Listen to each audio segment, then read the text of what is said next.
ఇవాళ ప్రత్యేకించి ఇక్కడికి కాలేజీ పిల్లలు వచ్చిండ్రు. ఫీజు రీఎంబర్స్మెంట్ రాక మాకు ఇబ్బంది అవుతుందని ప్రత్యక్షంగా చెప్పడానికి ఇక్కడి వరకు రావడం జరిగింది. మరి మీ అందరికీ తెలుసు, ఇదివరకు నేను కౌన్సిల్లో గట్టిగా ప్రభుత్వాన్ని నిలదీస్తే ఆనాడు గౌరవ ముఖ్యమంత్రి రేవంత్ రెడ్డి గారు కౌన్సిల్లో మాట ఇచ్చిండ్రు. 2025 సంవత్సరంలో ప్రతి నెల ఖచ్చితంగా పాత బకాయిలు కొత్త బకాయిలు అన్ని కలిపి ఫీజు రీఎంబర్స్మెంట్ చెల్లిస్తామని మాట ఇచ్చిండ్రు.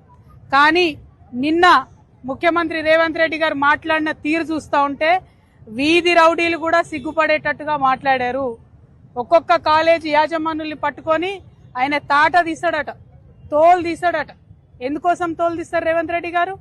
మనకు ఆనాడు ఆంధ్రలో వివక్ష ఉన్నప్పుడు ఆంధ్ర ప్రభుత్వాలు ఇక్కడ ప్రభుత్వ కళాశాలలు పెట్టినప్పుడు ఇక్కడి తెలంగాణ బిడ్డలు చిన్న చిన్న గ్రూపులుగా ఏర్పడి లోన్లు తెచ్చుకొని కష్టపడి డిగ్రీ కాలేజీలు పెట్టి ఇంజనీరింగ్ కాలేజీలు పెట్టి జూనియర్ కాలేజీలు పెట్టి మన తెలంగాణ బిడ్డలను చదివించినందుకు మీరు తోలు తీస్తారా? వాళ్ళది ఎందుకోసం తీస్తారు?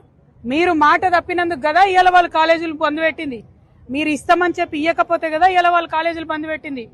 కాలేజీ యజమానులకు మేము కూడా అప్పీల్ చేసినాం, మీరు సింబాలిక్ గా 1-2 డేస్ బంద్ చేయండి, పిల్లల చదువులు ఎఫెక్ట్ పడకుండా చేయండి, మీ తరఫున కొట్లాడతామని మేము కూడా అప్పీల్ చేసినాం.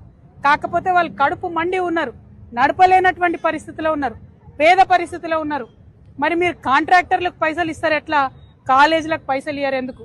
అవి పక్కన పెట్టుకొని మీ తప్పులు పక్కన పెట్టి మీ తప్పులు దాచిపెట్టి కాలేజీ వాళ్ళ మీద మీరు నిన్న చేసినటువంటి వీరంగం అన్నది తప్పు. దీన్ని మేము తీవ్రంగా ఖండిస్తా ఉన్నాం. మీరు క్షమాపణ చెప్పాలి.